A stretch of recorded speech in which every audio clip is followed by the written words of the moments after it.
Só apareceu isso? Só essa Ixi, pra mim. todo mundo também tá com esse problema? A menina aí também, ó. Ah, é verdade. Que Isso. estranho. Deixa eu ver se Lasquito. ela... Apareceu alguma coisa aí? Agora não. Mas tá apresentando, que negócio doido. Deixa eu tirar a apresentação. Que negócio doido. Deixa eu colocar de novo. Hoje é o dia. Calma, faz tudo certo. Vai sim, com certeza. Até porque esse material está sendo colocado novamente disponível no aba lá do Ava. Mas é momento de a gente tirar a dúvida, né? É. Para ver se agora vai. Eita, Permitir.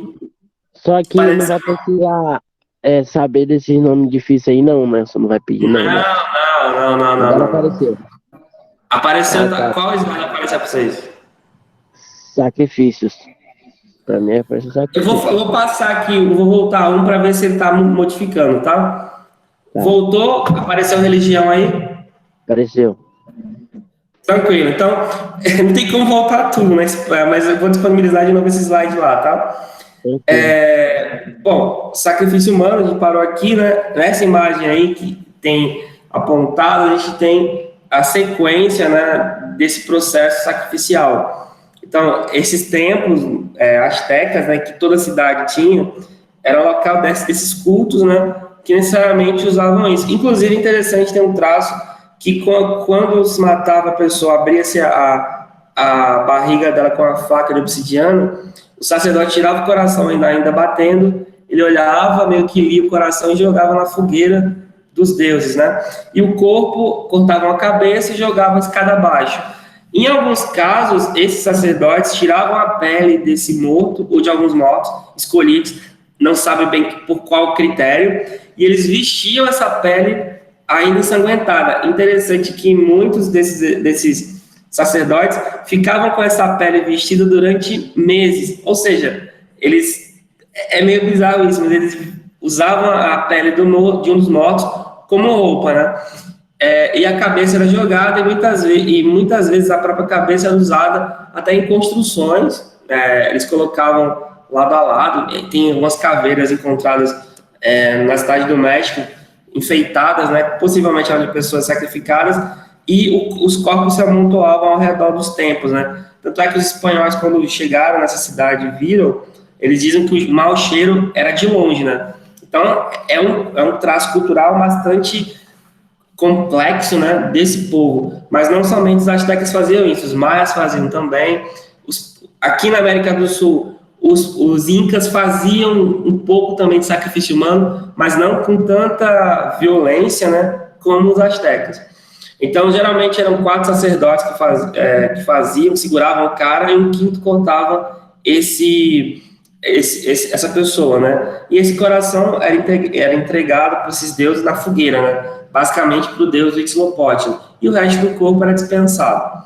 Mas, apesar desse aspecto violento, a gente tem, por exemplo, aqui uma grande sociedade que tem um desenvolvimento nas ciências, entre aspas, muito grande. A gente tem aí, por exemplo, estão vendo o calendário? Sim, professor, rapidão, só voltando lá. Mas pra eles, qual era a necessidade de fazer um sacrifício humano? Então, como eu falei na fala anterior, é porque na mitologia asteca, os deuses tinham se matado para dar origem à vida. E o que eles pediam em troca era basicamente que as pessoas também se matassem para alimentar esses deuses, né? Ou seja, os deuses pediam sacrifícios humanos. Então, na mitologia deles, quando o mundo foi criado, os deuses eles tentaram criar o mundo de diversas maneiras, não conseguiram. No final, tiveram a ideia de se matar, se jogando na fogueira. Não, isso é mitologia, viu? Está acontecendo, não. Uhum. E aí, nessa visão, por conta desse processo, como uma espécie de gratidão, os astecas se matavam. Tanto é que esse calendário é baseado nesse processo de eras. Então, para os astecas e para os maias também, o mundo está sempre próximo do final. Então, o mundo ele tem é um calendário solar, né? Que tem 365 dias, mas ele tem uma complexa leitura que vai de fora para dentro. Então, ó, de fora a gente tem as eras, aí tem um período menor de anos, aí vai para o ano, vai para os meses, o dia, e aí chega no Sol, né, que é o centro de tudo. Então, não me pergunte como é a leitura, porque na visão deles, esse calendário meio que se mexe, né? Quando você lê o calendário, para a gente é uma pedra parada, mas para os arqueólogos, historiadores que sabem ler esse calendário, para os próprios astecas, para poder saber, por exemplo, as eras, era como se isso girasse e você fosse encaixando e soubesse, a gente está no ano, no dia tal, do mês tal, da era tal. Então, assim, cada era durava mais ou menos 52 anos. Então, 52 anos era como se o mundo voltasse de novo, ele podia acabar. Então, para ele não acabar, você tem que fazer sacrifícios. Inclusive, o ano deles, na realidade, eles só tinham oficialmente 360 dias, porque os 5 dias a mais, que eles chamavam de dias malditos, né? As pessoas não saíam de casa, ficavam presas em casa, porque eram dias de mau agouro, né? De má sorte, e as mulheres grávidas, elas faziam o possível para não ter filhos nesses dias. Então, eram dias que eles ficavam em casa, fazendo orações, com medo do mundo acabar, enfim. E muitas vezes, em eclipses lunares ou solares, eles tinham medo, né? E as festas aconteciam muitas vezes durante esses eclipses, exatamente porque eles achavam que era o momento que os deuses podiam estar querendo dar algum recado. Então, assim, é uma civilização bastante interessante, inclusive. Esse calendário foi copiado dos maias, né? Baseado na questão astronômica também. Além desse calendário, eles faziam grandes prédios, a arquitetura deles era bastante desenvolvida, os palácios, os templos. Você fazer uma cidade de 250 mil lugares, pessoas, no meio de um lago, em ilhas artificiais, demonstra isso. Outro fator importante de desenvolvimento é isso daqui, que é a escrita, também copiada dos maias. Isso aqui é só um exemplo, né? Tecnicamente, é uma escrita hieroglífica, né? Ou seja, cada símbolo representa uma palavra, né? E juntando eles, vocês têm frases, né?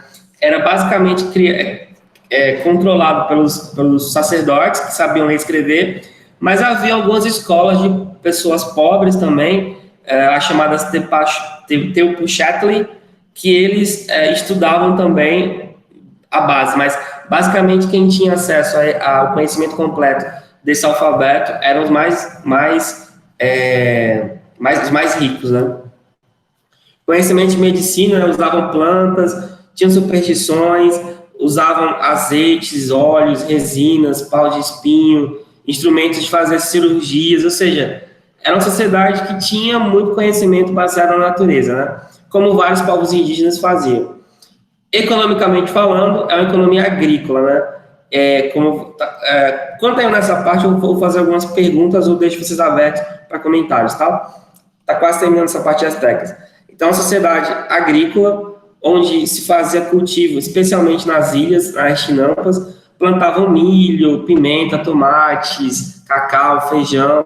Tanto é que o cacau era usado como uma espécie de moeda, a semente do cacau. Vários povos indígenas da América Central usavam cacau como uma espécie de moeda, mas especialmente a semente do cacau, que era como se fosse moeda mesmo. Você dava uma quantidade X de sementes, você recolhia o seu produto. Mas, basicamente, a moeda, como a gente conhece, não existia nesses povos, né?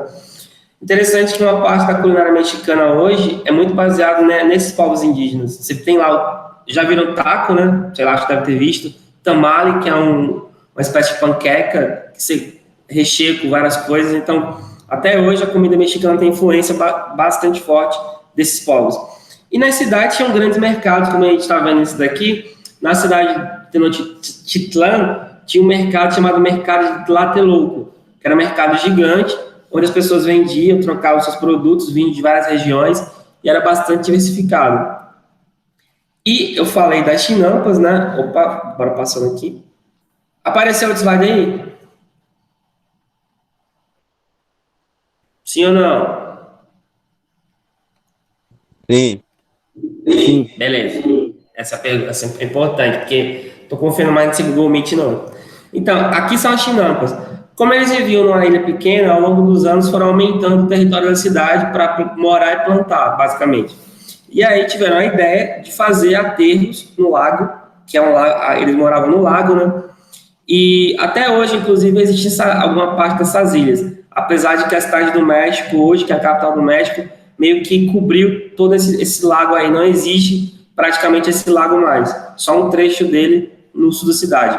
Então, eles aterravam com essa terra do fundo do lago, que é uma terra muito fértil, né? Plantavam salgueiro, que é essa árvore aí, e faziam uma espécie de amarração com junco, né? Tipo uma rede de junco, e faziam uma rede, amarravam nas árvores, colocavam a terra, outra camada, até chegar à estabilidade. E aí você tinha uma ilha artificial muito fértil, usada para cultivo. É interessante que os astecas usavam até as próprias fezes como esterco, né? Então eles faziam as suas necessidades fisiológicas no potinho, numa bacia, guardavam, quando estava cheio lá o negócio, jogavam nas suas plantas. É nojento? É, mas do ponto de vista da biotecnologia, é uma tecnologia interessante. Isso daqui, pessoal, é uma biotecnologia, no sentido estrito do termo, porque você está utilizando uma estrutura da natureza, transformando ela numa outra estrutura, mas ainda tentando conectar totalmente com a natureza. Então, isso é uma biotecnologia antes da biotecnologia, digamos assim. Deu para entender? Sim. Beleza, vou passando aqui, no final a gente pode tirar dúvidas dessa parte do assunto. Bom, aqui a gente tem, né, as chinampas habitadas, são os calpules, né, que são um conjunto de famílias que moravam juntas, né, enfim, parentes entre si. Basicamente, eles pagavam impostos para o Estado asteca e para as elites do lugar para habitar aqui, né, uma parte da produção deles era dada para esse povo. Esse foi o ponto final. Aí, agora tem alguma dúvida sobre esse povo especificamente? Até aqui? Não. Qual foi a língua que tu falou, Léo? Fala devagar, calma, não entendi nada. Agora não. Agora não. Beleza. Alguém mais? Mais alguém? Dessa multidão de pessoas que temos aqui hoje, nessa manhã maravilhosa. Eles estão falando no chat, porque eles falaram que não. Duas pessoas falaram que não. Acho que eles não podem falar na cal. A Carol e Lucas podem explicar, tranquilo?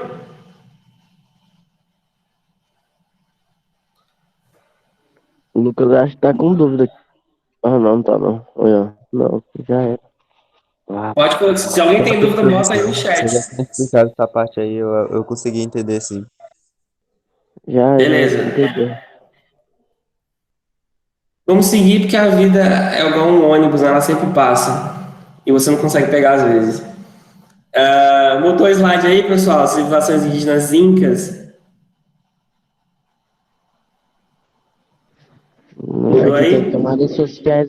Aí voltou. Lá voltou. Civilizações indígenas incas. Pois é, a gente está bem pertinho, inclusive, entre aspas, desse mundo inca, né? Porque é só pegar a BR aqui e ir para Rio Branco, descer para o Peru, você chega em Cusco, né? Que e Machu Picchu, que é inclusive a foto de fundo desse slide, né?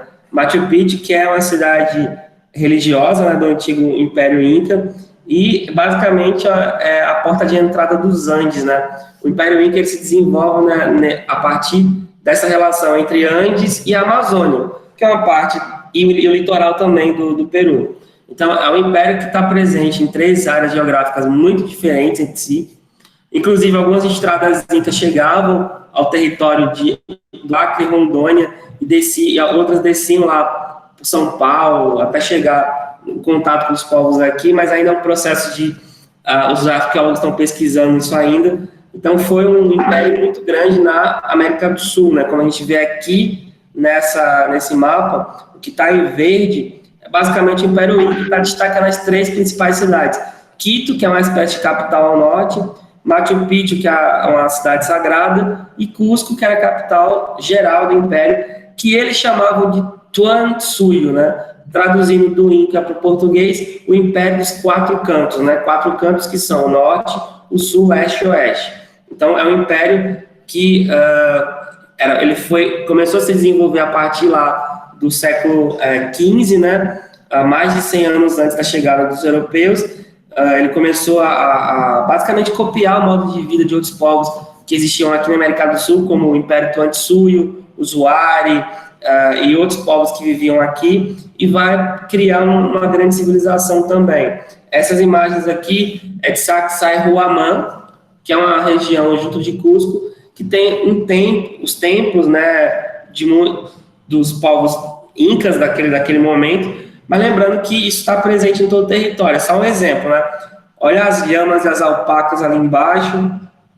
A gente vê um exemplo da arquitetura deles, né? Esse encaixe de pedras feito de modo muito complexo e bem elaborado, e que resistia, inclusive, a terremotos com muita facilidade, porque as pedras elas diminuíam o choque, né, do terremoto.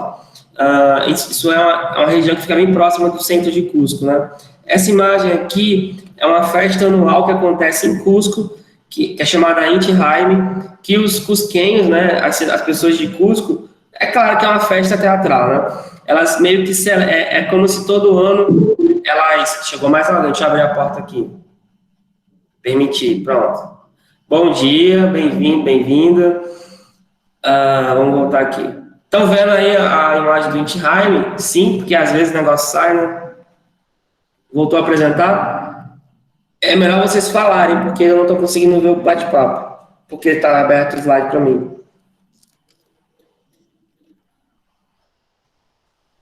Se um falar que está aparecendo, todo mundo está vendo, então. Tá aparecendo. Beleza. Então, todos os anos, esse imperador é coroado, né, imitando o tipo de festa que acontecia nos Incas antigos, né? Essa é a igreja de Cusco, na praça central da cidade. Bom, aqui está um exemplo, tá? A gente viu lá aquela Sacsayhuaman, né? Aí a gente tem um encaixe da arquitetura deles, né? Então, as cidades incas eram feitas a partir dessas pedras, né? Essa é a famosa pedra de 12 ângulos.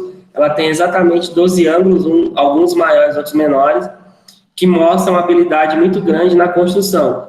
O History Channel fala que foi ET, mas não tem nada de ET. Quem fez isso foram pessoas, seres humanos, com amplo conhecimento da matemática. Os incas tinham um grande conhecimento matemático, faziam grandes obras, como essas pedras cortadas, né? A famosa pedra de 12 ângulos, e esses terraços de agricultura. Como eles moravam numa região montanhosa, que quando chove, às vezes, na verdade, sempre a chuva leva os nutrientes da terra, uma forma de você aproveitar com mais propriedade a própria terra é fazendo a agricultura em terraços. Ou seja, quando chove, a água vai descendo pouco a pouco e não leva embora os nutrientes. E assim você tem em quase todo o império, você vai encontrar vestígios ou os próprios terraços ainda são usados, alguns deles, nesse formato aqui. Então, é um tipo de conhecimento que até hoje na agricultura é utilizado. Hoje ele chama-se cultivo em níveis, né? Você vai cultivando em vários níveis. Isso aqui é em Moray, no Peru. Eles cultivavam batata, milho, grãos, como a quinoa, que é muito consumida hoje. E eles tinham, tipo, 200 e tantas espécies de batata. Batata preta, batata laranja, batata vermelha, enfim, tudo. A gente no Brasil usa pouquíssimo, né? No máximo, batata inglesa, batata doce branca, a rosa, mas eles tinham N tipos de batatas. E até hoje no Peru, a culinária peruana, ela usa bastante essas batatas, que eram batatas indígenas, né? Que os incas cultivavam. Assim como o milho também, bastante colorido também. Então, era uma forma de consumo e carne, basicamente carne de lhama, alpaca ou vicunha. Então, a lhama era usada para tudo, para transporte, não em cima, né? Eles usavam ela para carregar, porque eles não usavam ela como um cavalo, porque a lhama não aguenta esse peso todo. Mas eles usavam leite de lhama, matavam a lhama e comiam ela. Então, a culinária deles tinha essa presença muito forte. Dizem que a carne de lhama é muito, muito saborosa, não tenho coragem de comer, porque eu acho o bicho muito bonitinho. Além disso, eles criaram grandes redes de estradas. Oi? Alguém falou? Professor, mas assim, sobre hoje em dia lá nessas montanhas, a política deles são, tipo, igual a nossa, de negócio de ir lá neles, na vila deles lá, não sei se é vila ou cidade, Tô falando hoje ou no acredita, passado? é no, nessa montanha aí, que é No bonita que passado tem ou hoje? Essa é a pergunta. hoje, Tá, pode hoje. continuar a pergunta. Como é que, tipo assim, hoje eles lá tem, tipo, um prefeito e tal, ou é, tipo, igual antigamente, que acreditava nos picão lá deles lá. Opa, a palavra aí. Hoje, o que era o território Inca está dividido em vários países, né? Não existe mais o Império Inca como a gente viu no passado. Hoje, ele é parte do Peru, grande parte. O Peru é o território Inca, Equador, sul da Colômbia, uma parte da Bolívia, Argentina. Então, esses países hoje existem.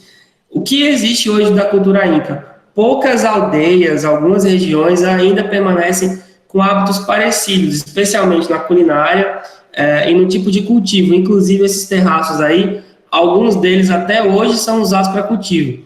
Mas, basicamente, hoje, a região que era o Império Inca, como eu falei, está dividida em vários países e eles seguem o governo de cada país, né?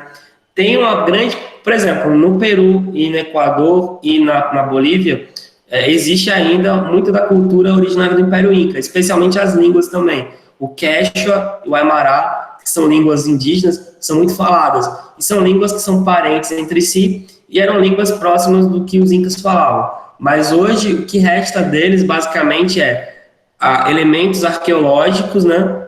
E vestígios culturais no comportamento daquelas pessoas, especialmente na alimentação e até na religião, porque algumas pessoas ainda praticam o culto a Pachamama, né, que é um culto de origem inca, que eles fazem oferenda para os deuses, botam alimentos, enterram lá nas montanhas, oferecem, fazem oferendas de frutas, animais, deixam lá em cima. Então existe em algumas regiões, especialmente no Peru e da Bolívia, um pouco desse culto. Mas do ponto de vista da existência, esse império já não existe mais, só o restante dele, e nada mais além disso.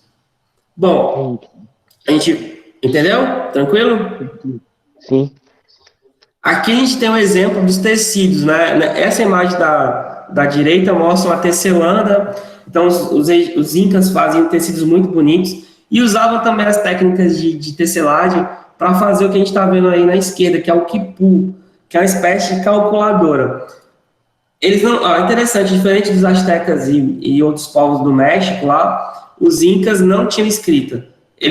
Uma forma que tinha de comunicação que os arqueólogos descobriram é esse quipu, que era tipo, por exemplo, você tinha um galpão, guardava os cereais, você colocava isso pendurado e a depender da quantidade de nós que se fazia, possivelmente indicava a quantidade de X cereais. Ou então podia ser usado para algum tipo de cálculo, né? Então, não se sabe bem como, mas o que restou indica isso. Então, não existia escrita. É um dos raros povos que tinham um governo, um Estado, né, organizado e que funcionavam sem o alfabeto. Na história, isso é algo extremamente raro. Então, é uma técnica muito interessante, inclusive. Até hoje, a tecelagem deles é muito utilizada e vendida, né? O tipo de tecelagem inca. Religião, a gente tem aqui o deus Sol, né, o Inti, né, que é o deus principal, né, do panteão dos deuses incas, mas existiam outros, né, o Iracocha, né, que é o criador, o esplendor originário, a Mamaquila, que é a lua, a Pachamama, que é a terra, a Mamassara, que é o milho, a Mamacocha, que é o mar. Para alguns desses, para alguns pesquisadores, na verdade, essas mamas todas eram uma só, e ela tinha várias atribuições. Já para outros, cada uma mama era diferente. Mas existiam outros deuses, viu? Esses só são os principais. Também existiam sacrifícios humanos, mas não tanto quanto os astecas, né? Eles praticavam muito raramente, mas existem, especialmente de crianças, né? Na região onde hoje fica a Argentina, numa parte chamada Llullauanaco, foi encontrado 3 múmias de crianças que foram criadas a vida toda para serem sacrificadas, um menino de 6, uma menina de 9 e uma de 11, que foram enterradas vivas, bêbadas, e morreram de frio no topo da montanha.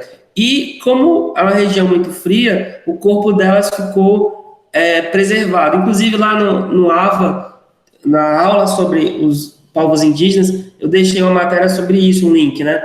E aí foi preservado. Então, são as crianças de Ilhauanaco. Elas morriam, na verdade, pela bebida e pelo frio, né? Então, eram sacrificadas em nome dos deuses, como oferenda para esses deuses aí. Mas eram bem menor quantidade do que os astecas, tá? Aqui a gente tem um calendário deles, é também parecido com o nosso. Então, tem lá de janeiro a dezembro, que é o nosso calendário gregoriano, o calendário deles no meio, e no lado direito a tradução. Janeiro é o Huichui Pacoi, a pequena colheita. Ratam Pacoi é fevereiro, grande colheita, e por aí vai. Pauauará, que é ramo de flores, que é março. Airiwa. A gente está em agosto, que para eles é o Capac Situal, que é o sacrifício de purificação geral. Possivelmente era um mês de festas religiosas, né? Pela lógica da tradução, você está fazendo aí algum tipo de devoção aos deuses. E por aí vai. Então, a gente tem vários meses, né, baseado no calendário parecido com o nosso, né? Apesar de que o símbolo seja diferente. Rituais funerários, como eu falei aqui, né, eles acreditavam na reencarnação e tinha uma regra que eles usavam como mantra. Ama sua, ama lhulha, ama chela. Traduzindo, né, o ama em Inca é não. Então, não roube, não minta, não seja preguiçoso. Inclusive, isso serve para a gente também, viu? Para todo mundo. É interessante esse tipo de frase. Então, no dia da morte, né, eles acreditavam que o sol buscava o corpo, né? Mas só que eles faziam algumas mumificações sem intenção. Porque, às vezes, eles enterravam o corpo, como os Andes é muito frio e tem substâncias na terra que preservam, é muito fácil encontrar múmias deles, né? Enfim, nas escavações. Inclusive, tem muitas múmias na América do Sul, mas não são múmias intencionais como o Egito. Elas acabaram virando múmias por conta do tipo de terreno onde foram enterrados. Interessante isso.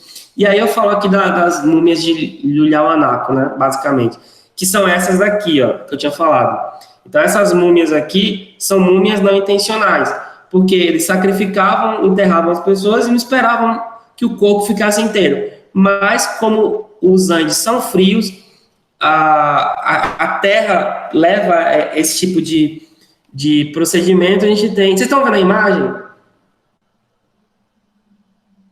Alguém abre o microfone e fala isso. Beleza. Então, você tem as 3 crianças que eu tinha falado, né? Múmias encontradas, inclusive, essa da extrema esquerda aqui, o pessoal chama de a Bela Adormecida. A do meio, ela tá, não é tão bela assim, né?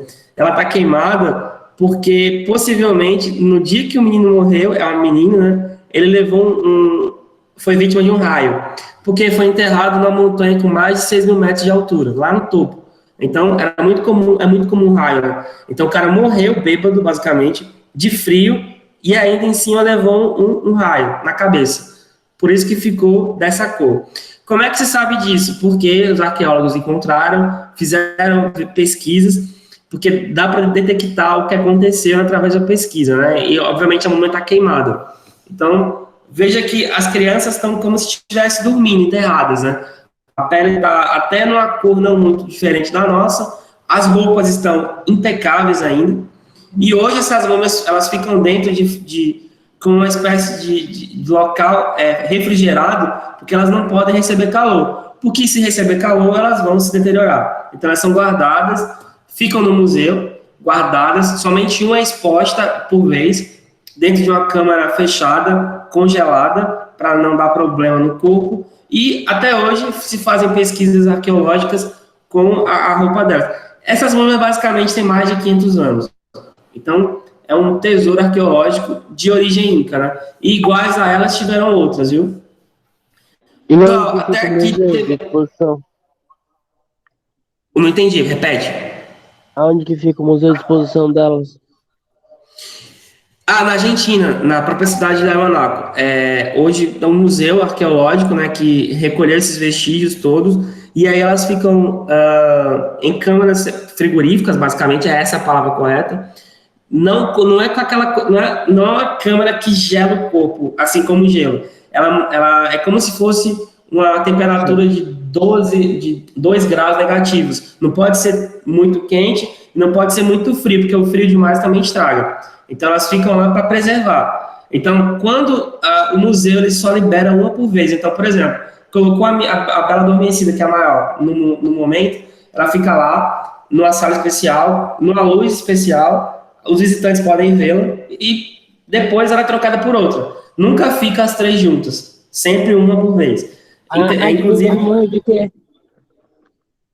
de que elas morreram? As três morreram bêbadas. Elas foram beber, elas no ritual deles, elas beberam a titia, que é uma bebida muito forte, feita de milho fermentado, ficaram bêbadas e morreram.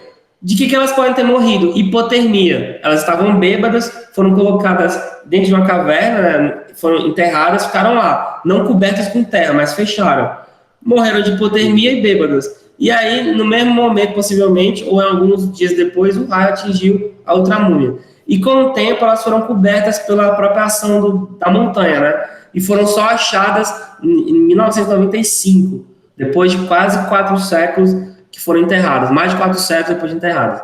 Mas iguais a elas, tem outras. Você tem várias múmias incas encontradas na América do Sul e de outros povos também, porque não era a intenção deles mumificar, nunca foi, ó, vamos fazer múmia. Não, é porque o terreno era muito, muito seco, né? E aí preservava o corpo dessas múmias, inclusive. E hoje é muito, muito fácil encontrar, fácil entre aspas, né?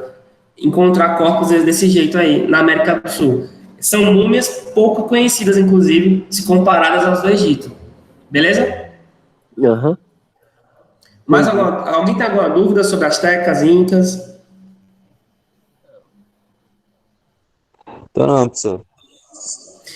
Então, além de astecas e incas, a gente vai tratar brevemente também de povos indígenas brasileiros. Aí eu vou pedir que vocês vão ter que olhar também no aula, que eu vou colocar esse material lá. Porque se eu for abordar, vai ficar muito extenso. Mas só algumas características gerais, onde moravam, a organização social. Então, é só para a gente ter essa visão macro, né, desses povos indígenas. Vamos lá, a gente tem mais uma outra parte aqui. De só abrir o outro slide aqui. O senhor vai querer, né, assim, nesse trabalho que nós comparamos esses dois povos? Ó, porque são três assuntos, né? Esses daqui que a gente viu até agora, os reinos africanos e as navegações. Eu vou colocar isso tudo na aba do AVA de novo, né? E vou, daqui no final, eu vou falar o horário que eu vou liberar a avaliação. Não vai ser, eu acho que eu não vou fazer isso hoje. Vou deixar vocês darem uma lida, obviamente, e vou negociar com vocês aqui. E aí, quem não está aqui vai ter que se virar para fazer, porque faltou porque quis a recuperação. E aí a gente vai marcar aqui o horário de liberar, e eu deixo todas as informações lá no AVA e jogo no grupo das duas turmas. Mas eu possivelmente vou liberar essa prova na quinta-feira ou na sexta, para vocês terem tempo de estudar, ok? Acho que tá bom para vocês isso, né? Ok, professor. Eu ia falar isso no final, mas enfim, já antecipo aqui. Eu não vou liberar hoje, eu vou liberar no máximo até quinta-feira. Na verdade, deixa eu refazer, de amanhã para quinta-feira. Aí vocês vão ter um tempo para estudar e para fazer a avaliação, que vai ser de questões fechadas e abertas, ou seja, múltipla escolha e questões dissertativas, escrever. Vai ter, acho que, umas 8 questões, basicamente. Mas vamos lá. Reinos africanos.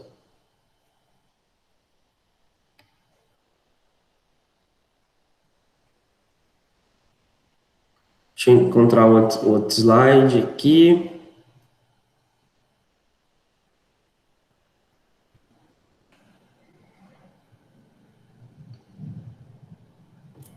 Deixa eu encontrar o outro slide, eu vou abrir só um minutinho, porque reinos africanos achei. Achou. Deixa eu abrir.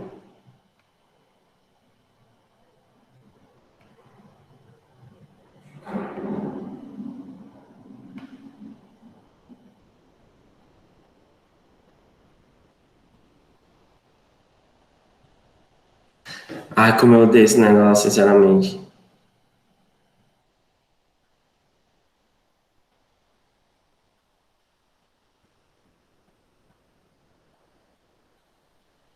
Ai, meu Deus, o que que não aparece ali?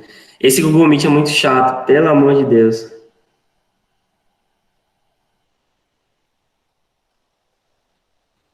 Ele não tá, ele não mudou o para exibir, ele não tá aparecendo o outro slide. Um minutinho de paciência, porque enquanto vocês tomam uma aguinha aí, e eu tento fazer aqui, tá? Só um minutinho. Porque tá tenso aqui o negócio. Deixa eu sair e voltar. 10.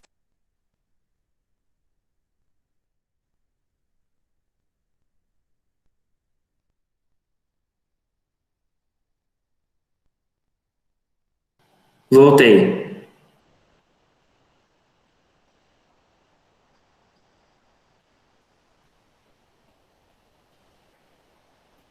Agora sim.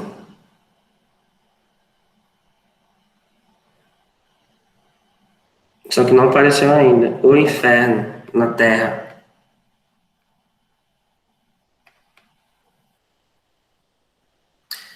Bom, acho que agora vai aparecer. Apareceu? Sim ou não? Alguém pode falar aí se apareceu ou não? Apareceu, pessoal. Reinos africanos, né? Beleza. Então, vamos lá. Esse slide é bem menor. Espero que eu consiga fazer um tempo mais curto, porque tem mais ainda algumas coisas. Então, esses reinos africanos, a gente tem basicamente análise, né, de alguns povos que se desenvolveram lá no oeste africano, né? Descendo aqui, essa imagem aí da abertura é Timbuktu, que é uma cidade feita de adobe, né, que é esse material aí, lá no meio da África, tá? Então aqui a gente tem um mapa localizando essa região. A gente vai analisar basicamente o que está mais a oeste, né, nessa parte aqui do continente. Então, basicamente está na África saariana e subsaariana. Aqui a gente tem exemplo, né, desses povos, né, que viviam lá da sua cerâmica e metalurgia, né, um recipiente de cerâmica e uma espécie de arma de metal feita naquela região. Esses povos praticavam o domínio da natureza e vários cultivos, né, usavam instrumentos agrícolas, criavam animais, desenvolveram cerâmica, marcenaria, tecelagem, carpintaria, praticavam comércio e trocas culturais. Eram povos bastante interessantes e complexos, né? Nessa região aqui, a gente tem Reino do Mali, Reino do Congo, Reino de Gana, basicamente que é o foco dessa fala aqui, tá? São essas três civilizações que eu vou tentar passar brevemente, e aí qualquer dúvida deixa para o final, que é melhor para a gente acelerar. Bom, aqui a gente tem a África muito diversificada. Por exemplo, o deserto do Saara, no oásis, né? Lembrando que mesmo no deserto existe água, são os lençóis freáticos que eles conseguem aparecer ali em algum momento. E esses oásis, eles basicamente servem de ponto de parada, de caravanas, ou até algumas cidades se desenvolveram ao redor deles, né? Então, onde tem água, tem vida. Mas não é só de deserto que vive a África. Por exemplo, aqui é uma região de montanha no Mali, né, já é uma coisa mais de cerrado. Parece com cerrado. É o que a gente chama de savana, né? A savana africana é muito parecida com o cerrado brasileiro. Até porque elas estão na mesma latitude, né, se você observar. Inclusive, na África tem florestas equatoriais muito parecidas com a Amazônia, só que com árvores mais baixas. Na região do Congo, Zimbábue, Malawi, Gabão, enfim, no centro da África, você tem florestas tropicais muito parecidas com a Amazônia. Assim como na Ásia também tem, viu? Então, floresta tropical, apesar da Amazônia ser a maior do mundo, existem outras muito parecidas com ela. Aqui, a savana, como eu falei, né? Veja que parece com o cerrado, a árvore é retorcida, baixa, só que tem grandes animais, coisa que aqui no cerrado brasileiro não tem. Nossos animais são mais baixos, né? É o que os cientistas chamam de megafauna, né? Elefante, girafa, são megafauna ainda. Então, Gana, né, que é um dos povos que a gente analisou, é um reino que se desenvolve lá no entre o século IV e XI e XII, né, na África, teve o auge entre o século IX e XI, né? O ouro era o elemento principal dessa civilização, era uma sociedade hierárquica, onde o rei mandava, o rei chamava-se Gana, é o nome do título do rei, com Estado forte e uma sociedade masculinizada, ou seja, o poder passava de homem para homem, do filho, do pai para o filho, para o neto, e por aí vai. As pessoas livres eram organizadas, tinha escravidão também, né? Mas quem era livre tinha famílias, os clãs, né? E a principal cidade desse império era chamada de Combi Salé, que era o centro, né, dessa vida. Esse reino ele acabou sendo destruído, né, pela invasão de povos muçulmanos lá no século 17, basicamente, e foi conquistado pelo Reino do Mali, né? Então, Gana foi uma grande civilização e até hoje tem um país com esse nome, apesar de não ter muita ligação histórica direta com a Gana antiga, né? Então, essas são as ruínas de Combi Salé, que é a cidade. Basicamente, sobrou alguns muros, né, alguns vestígios da cidade, que era um centro comercial muito grande, né? Então, além de Gana, a gente tem o Mali, que é um território que fica onde hoje é o centro e o oeste da África. Também era um reino baseado em clãs de várias origens, né? Ou seja, clã é igual a família grande, viu? O nome do rei desse lugar era chamado Mansa, né? E o primeiro grande Mansa foi o Sundiata Keita, né? Que foi o cara que unificou esse reino, né? Já no reinado do Mansa Musa, ou Musa, é que teve o aumento do território do Mali, né? E esse mesmo Mansa, o Musa, criou a principal cidade dessa região, que virou capital, Tumbuktu, né? Aquela que a gente viu na abertura lá do slide, que virou um centro de peregrinação, um centro intelectual, um centro de parada para as caravanas também, porque ela ficava no oásis, né? E esse reino ele teve o auge até o século XV. Lembrando que esse sujeito aqui, o Mansa Musa, pelas pesquisas, ele é considerado o homem mais rico da história, porque basicamente o grande reinado dele era baseado no ouro. Inclusive a imagem da direita mostra ele sentado no trono com ouro na mão. Então, pelas contas aí feitas, ele teria sido muito mais rico do que o dono da Amazon, né, que é o Jeff Bezos, porque basicamente tudo era feito de ouro e o ouro era um grande elemento do comércio, até porque existiam milhares de minas de ouro dentro do Império do Mali, né, que é o império comandado pelo Mansa Musa. Então, inclusive, a figura dele começou a ser conhecida na Europa exatamente por essa opulência, né? Essa imagem de baixo aí é uma reconstrução de como ele podia ter sido. Inclusive, a espada que ele usava era de ouro. Tudo era de ouro. Ele era muito andado enfeitado e tal. E como tudo pertencia a ele, então, pelas contas que se fazia, ele era o homem mais rico um dos homens mais ricos da história, na realidade. Aqui a cidade de Tumbuktu, né, que foi criada por ele, é interessante que essa cidade ela sempre é reconstruída, ou seja, não existe mais nenhum prédio original nela, porque como ela é feita de adobe, né, que é essa construção de barro, madeira e palha, com o tempo ela tem que ser refeita sempre, porque ela acaba sendo deteriorada por conta dos ventos, da chuva quando chove, ou do próprio desgaste natural. Então, a cidade em si, ela nunca é a mesma, ela sempre foi mudando ao longo dos séculos. Então, o que permaneceu é o tipo de construção. Como a gente está vendo aqui nesse minarete, né, que é uma torre de chamada para oração de uma mesquita, né? Essa é a técnica base de construção da cidade de Timbuktu até hoje, inclusive. Um outro reino importante é o reino do Congo, né, que se desenvolveu mais ao sul. O nome do chefe desse reino era Mani Congo, né? Gana era o Gana, no Mali era Mansa e no Congo é Mani Congo. Ele era o grande chefe de funcionários, tinham toda uma organização abaixo dele, né? Chefe de província, coletor de impostos, ele era juiz também, enfim, tinha um sacerdote. O Mani Congo recebia os impostos e controlava o comércio, né? E criou a cidade do seu reino de Benza Congo, né, que virou o centro da cidade, do império, né? E era um império que tinha vários grupos sociais muito bem organizados. Quando Portugal invade a África, uma parte dos escravos que vem para o Brasil vem dessa região, né? Até porque os portugueses chegaram lá já no final do século XV, né? Inclusive a imagem mostra isso. A gravura da esquerda mostra a chegada dos portugueses lá, e o rei, o Mani Congo, está sentado no trono recebendo esses portugueses. Na parte da direita a gente tem uma reconstrução do que seria a cidade de Benzacongo, né, que é a cidade de muralhas, bem organizada, etc., de um grande império. Uma outra região importante que a gente tem que destacar, para a gente pegar a parte final do assunto, é Ifé, né, que é uma das principais cidades da região dos Yorubás, onde se desenvolveu uma civilização importante para o Brasil, porque dessa região também vieram milhões de pessoas para as Américas como escravos e trouxeram várias formas culturais de lá, né? Ifé, ela era um centro importante, era governada por um rei chamado Obá, e esse rei ele recebia o poder dos orixás, né? Que é o pessoal da religião ligado aos orixás. Eles tinham vínculos de familiares muito fortes entre eles, né? As ebis, as famílias, e cada uma dessas famílias tinha um antepassado divino, que é o Oduduá.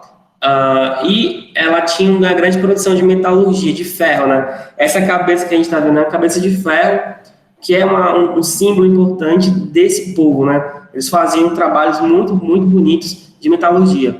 Essa cidade acabou sendo reconquistada por outra no século XVI, né? O Oió, mas ainda continua um centro importante da religião iorubana lá. Então, é nessa região que se desenvolve esse culto, né, que a gente chama de orixás. Só um parêntese, os orixás, a gente acaba dando uma visão muito deturpada deles. A gente não conhece muito, acaba tornando eles demônios, não tem nada a ver com isso, viu? A gente tem que desconstruir esse preconceito e respeitar essas religiões de matriz africana. Eu não tenho religião nenhuma, mas eu sempre procuro estudar todas as religiões para tentar entender como elas funcionam e tentar desconstruir os preconceitos que todo mundo tem, inclusive. Todo mundo tem preconceito. Então, o que leva a gente a combater o preconceito? O conhecimento sobre o assunto. Então, esses orixás, né, eles são deuses na mitologia iorubá. É como se a gente pudesse comparar, são como deuses gregos ou deuses romanos. Eles controlam a natureza e aspectos da condição humana, e esse culto surge nessa região de Ifé e vem para o Brasil, trazido pelas pessoas que foram escravizadas.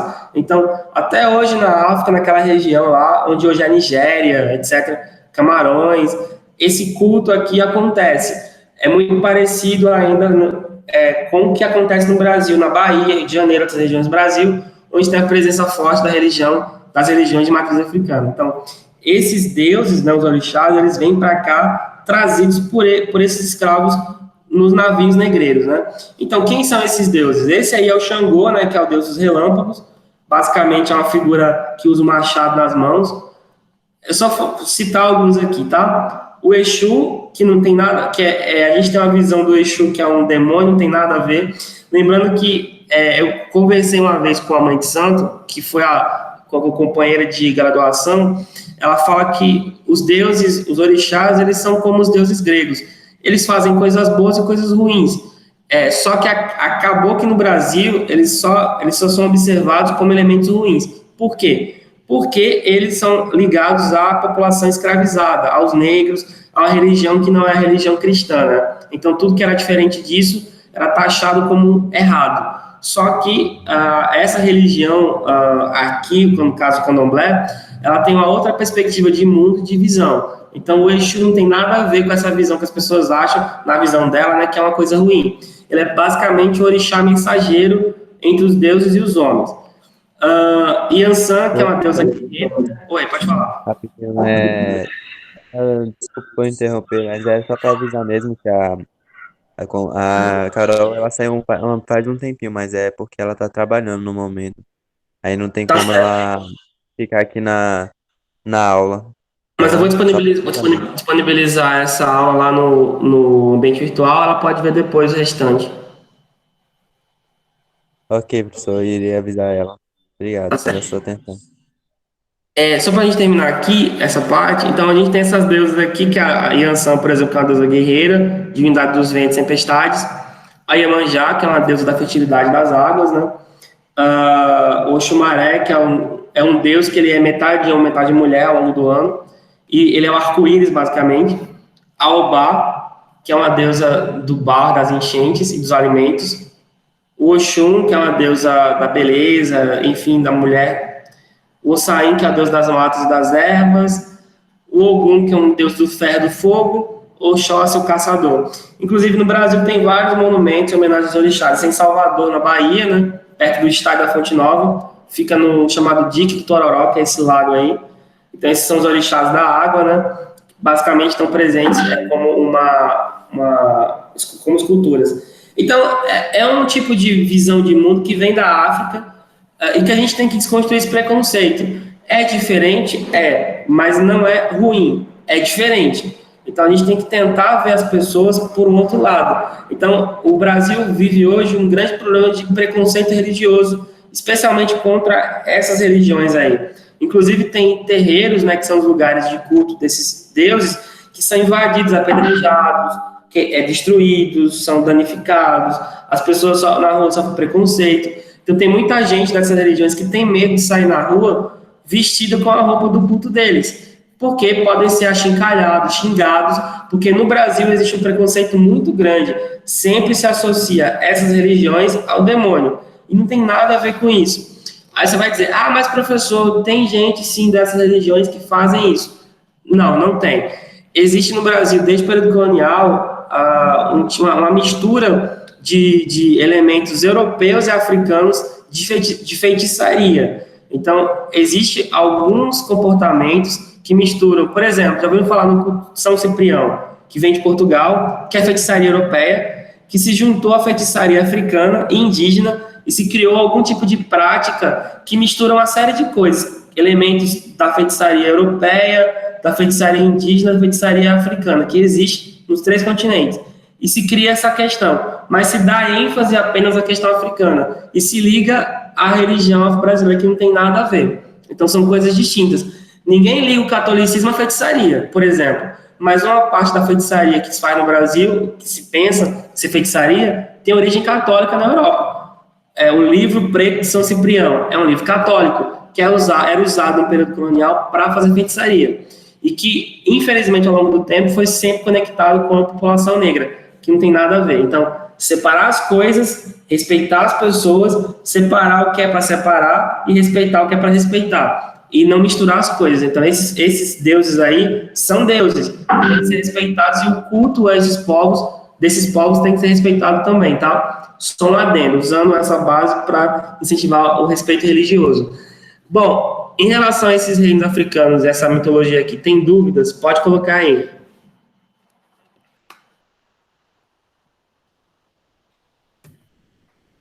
Temos alguma dúvida, algum comentário, alguma fala?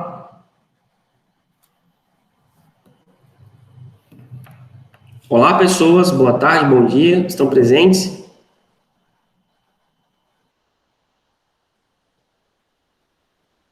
Bom, nenhuma dúvida. Não tendo dúvida, eu vou passar aqui adiante para a última parte, viu? Tá bom. Só um minutinho.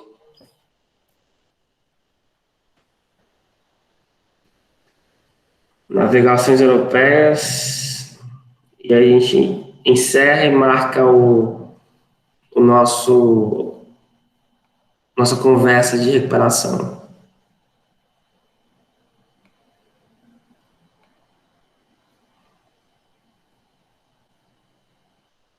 Bom, só me diga quando aparecer aqui, tá? Apareceu? Apareceu. Beleza, vamos seguir aqui adiante. Então, navegação europeia é basicamente o período onde os portugueses e espanhóis inicialmente vão se lançar ao mar, né?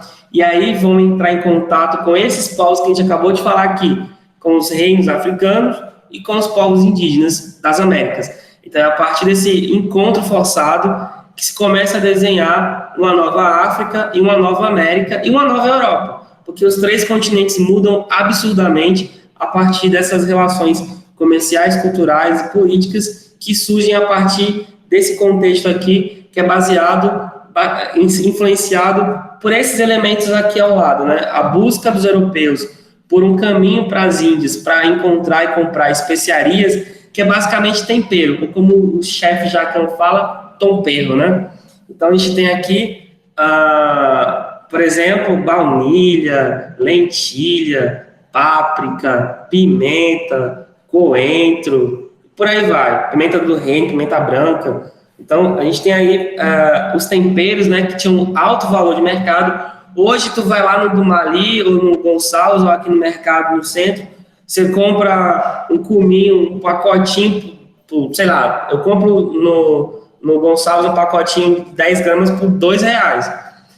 Eu não sei se vocês encontram mais barato ou mais caro que isso, mas imagina o preço disso, era gigante na Europa. Não existe nem como mensurar, porque era algo importantíssimo, porque na Europa, como não tinha geladeira, as carnes, principalmente, elas eram tratadas e o tempero era usado para melhorar o sabor da alimentação. E isso era um ingrediente muito caro. Então, o uso dos temperos, durante muito tempo, foi exatamente para mascarar o sabor dos alimentos apodrecidos, né? Então, tanto é que, por exemplo, os europeus também criaram técnicas de manutenção das carnes. Por exemplo, a charque, que é no Brasil consumida, seca, carne seca, né? Salgada, salgar a carne é para mantê-la durante muito tempo. Assim como o bacalhau era salgado para não apodrecer. Então, o sal preservava de um lado e os temperos davam sabor de outro, tá? Então, tem essa influência. Então, de onde é que vinha isso? Da Ásia. Como o Mediterrâneo estava nas mãos de outros povos, os europeus foram buscar outros caminhos e aí começaram a navegar pelo Atlântico. Então, essas mercadorias tinham alto valor, os comerciantes que a burguesia começaram a controlar e crescer com isso. Isso levou à busca de novas terras e, em paralelo, os europeus expandiram a fé católica, ou seja, negócios, política e fé, tudo junto no mesmo barco misturado nesse contexto das navegações. Então, o que levou Portugal a ser pioneiro nisso? Portugal fica na ponta da Europa, tem uma grande burguesia que era ligada ao rei de Portugal, né, os comerciantes, já tinha uma escola de navegação, que é a Escola de Sagres.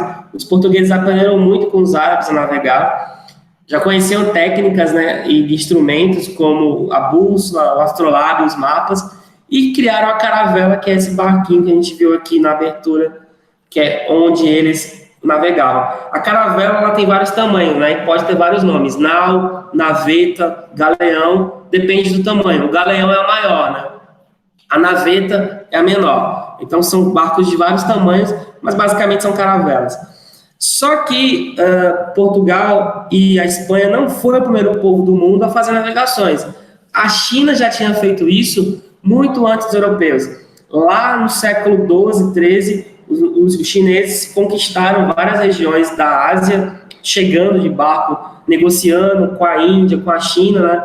Então, navegaram da China pelo Oceano Índico, foram até a África, e aqui a gente tem um exemplo dos barcos dos chineses, que eram muito maiores que os europeus.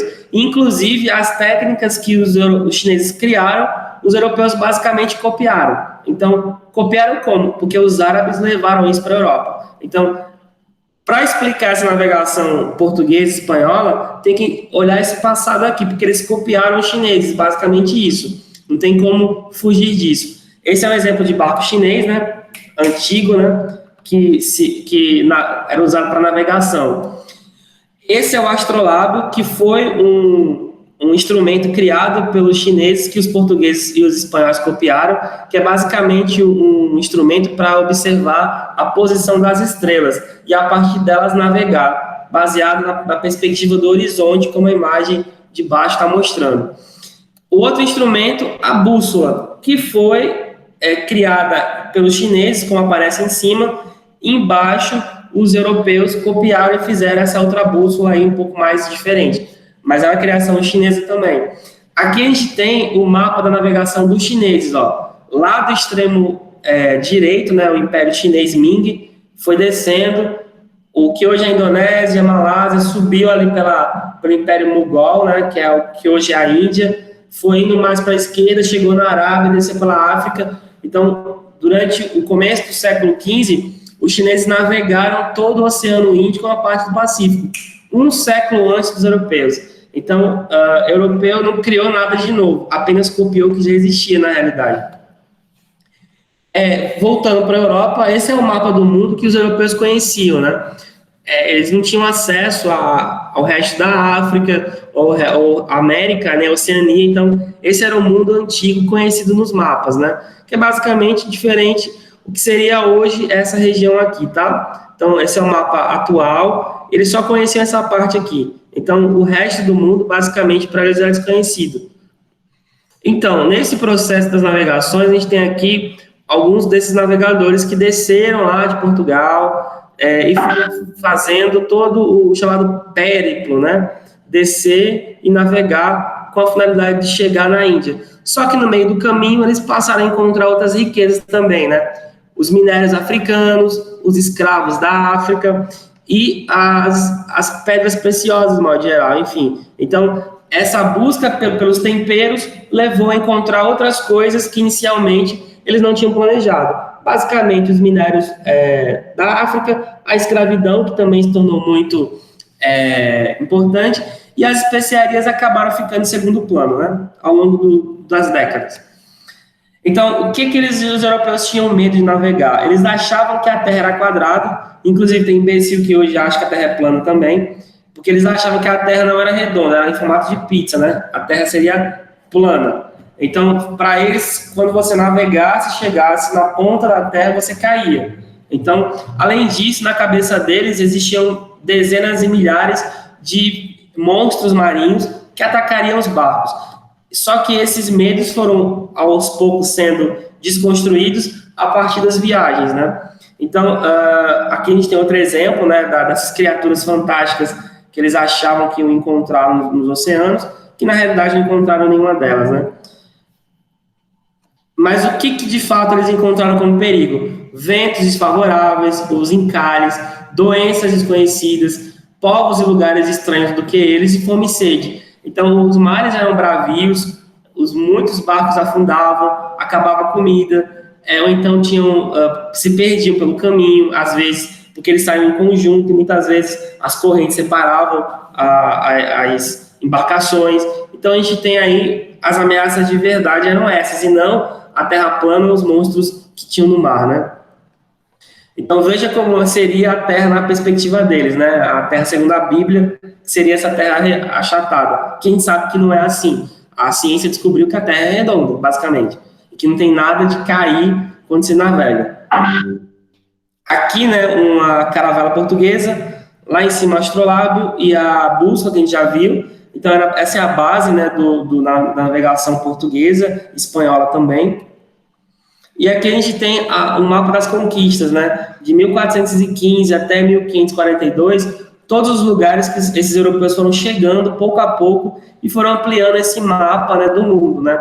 Nesse ponto, os europeus ajudaram a fomentar o que a gente chama de globalização, porque o mundo foi pouco a pouco sendo conectado pelas navegações, para o bem e para o mal.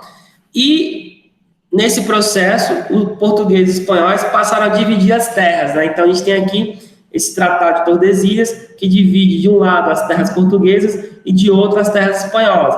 Tudo baseado, né, nesses paralelos meridianos, né, que a gente tem para dividir o planeta Terra de modo invisível, né, porque é basicamente imaginário.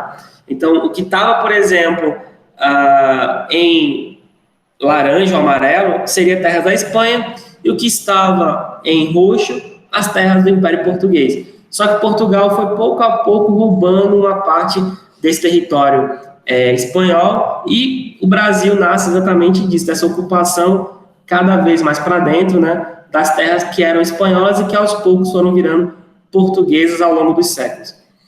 Então, por exemplo, Vasco da Gama, né, além de ser um time ruim do Rio de Janeiro, era o nome de um navegador português. Não sei se tem vascaíno aqui, tá? Só um lembrete. Era o nome de um navegador português, né, que foi um dos primeiros a chegar nas Índias, né? E a partir dessas navegações dele, se chegou a aumentar esse Império Português. O Américo Vespúcio, outro navegador, que ele deu o nome à América, né? América é o único continente que o nome vem de uma pessoa e não de uma mitologia romana, porque a África, a Oceania, a Europa são nomes de deuses romanos. A América é o único continente que o nome veio de uma pessoa, de verdade. Então, Américo Vespúcio, né, que é o nome desse navegador também. Então, no caso do Brasil, a viagem foi diferente. Quem veio para cá, oficialmente? Pedro Álvares Cabral. Olha como era organizada a tropa dele, né? Ele tinha 13 navios, 1.500 homens, e tinham 3 grandes caravelas e 10 naus, que são caravelas menores. Tinha um cardápio muito restrito, né? Biscoito de água e sal, a ração, que é como chama a alimentação, incluía para cada pessoa 1,5 litro de água, 1,5 litro de vinho por dia, 15 quilos de carne por mês, e eles tinham péssimas condições de higiene. Eles saíram de Portugal lá no dia 9 de março e só foram chegar nas Américas, vendo que hoje é a Bahia, no dia 20 de abril, e só chegaram em terra firme no dia 22 de abril, que é o dia que a gente, entre aspas, comemora o descobrimento, que na realidade não é descobrimento, a gente usa a palavra achamento, porque eles não descobriram a terra nova. A terra já era habitada, então eles chegaram na terra, eles acharam o caminho deles. Então eles não descobriram nada, ou seja, quando a gente fala de descobrimento, a gente está dizendo que é como se não tivesse ninguém naquela terra, mas tinha milhões de pessoas, né? Que é basicamente os indígenas. Aqui a nau, a diferença do tamanho, né? Nau, caravela, enfim, maior e menor. E esse achamento, invasão do Brasil, né, se deu a partir disso, né? Então Portugal começou a ocupar esses territórios e começou a ter consequências para esses povos que viviam aqui, como essas imagens mostram, né? Essa imagem aqui de baixo é o Cabral, né? A da esquerda são os indígenas. Então, o que passou a ver com esses indígenas ao longo dos séculos do início da colonização por conta das navegações? Eles morreram por conta de guerras e doenças que os europeus trouxeram, agente biológico, ou seja, os europeus trouxeram vírus e bactérias que não existiam aqui. Isso causou milhões de mortes. Uma simples gripe matava milhões de indígenas, como matou nos séculos que se passaram. As guerras contra os indígenas que não aceitaram a dominação e um etnicídio, ou seja, a cultura indígena foi destruída, de modo geral, quase toda destruída. E o que vem como consequência das navegações? Que a gente vai ver isso mais com profundidade agora no terceiro bimestre. O escravismo, a escravidão, né, de indígenas e negros, a ocupação econômica, né, com a mineração e com a plantation, que é basicamente cana-de-açúcar e café, o pacto colonial, ou seja, a colônia só pode negociar com a metrópole, o surgimento de outras sociedades, ou seja, o Brasil passa a surgir como a gente conhece ele, né? O Brasil não é europeu, o Brasil não é africano, não é indígena. O Brasil é tudo isso ao mesmo tempo, só que uma coisa diferente, nova. Então, a origem dessas 3 bases aí vai criar o que é o Brasil.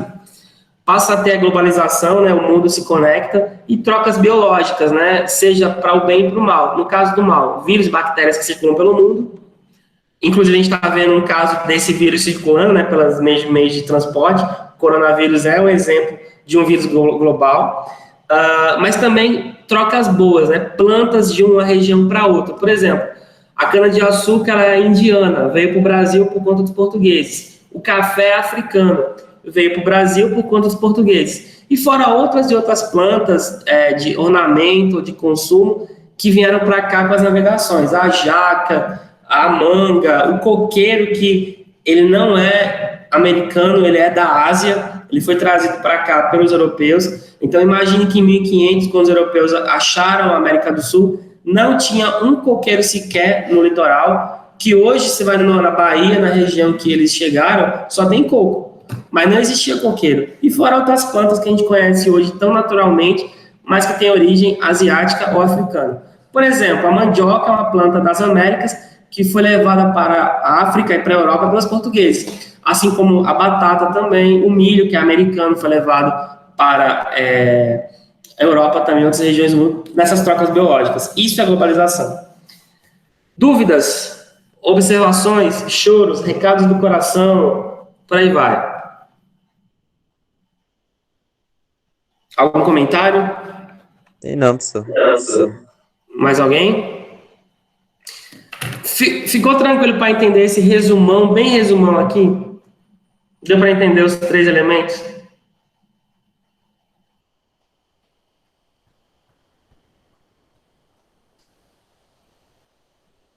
Alguém mais?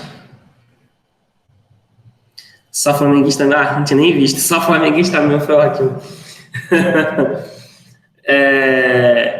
Enfim, pessoal, vê só. Eu vou disponibilizar isso aqui lá no ambiente virtual. Eu vou criar uma aba hoje, daqui a pouquinho.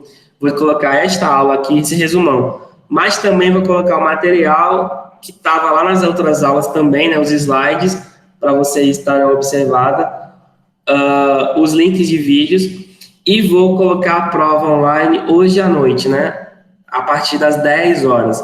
Vou deixar essa prova online até o dia todo, o dia 6, e fechar ela de 10 da noite do dia 6, tá? Então, antes de eu colocar a aba no Alva, se vocês quiserem voltar lá no Alva, vocês vão encontrar esses assuntos lá com material. Mas para facilitar a vida, eu vou botar tudo num lugar só e vou colocar lá a avaliação. Mas lembrando, vou abrir a avaliação hoje à noite e vou deixar aberta até amanhã. Eu não sei a quantidade de questões que eu vou colocar, talvez 8, no máximo 10, mas vão ter questões abertas e fechadas. Ou seja, as questões de escrever vão valer mais pontos. As questões de múltipla escolha vão ser de menos pontos. Então, a prova vai valer 100, obviamente, e vocês sabem a média mínima para passar, né? Então, deem uma observada lá no material, se quiser rever essa aula de novo, e se tiver paciência de me ouvir falando de novo durante 2 horas, vocês assistem novamente. Oi, Ariel. Tipo assim, a prova ela vai ter tempo de duração? Nesse período aí, eu vou deixar... Não que ela tá lá disponibilizada no Alva, mas... Sim. Eu entendi. Eu vou deixar o dia todo aberto. Ah, tipo assim... Porque tem porque assim, em tese, eu não vou fazer isso não. Em tese, vocês vão ter esse período para estudar. Eu vou liberar ela, vocês vão fazer de 10 da manhã até outro dia. Mas eu vou fechar ela, tá? Não vou deixar aberto o dia todo, não. Vocês vão ver lá o horário. Mas eu recomendo que estude com antecedência. Tudo bem? Ok? Beleza. Então, é isso. Bom, eu vou parar de gravar aqui.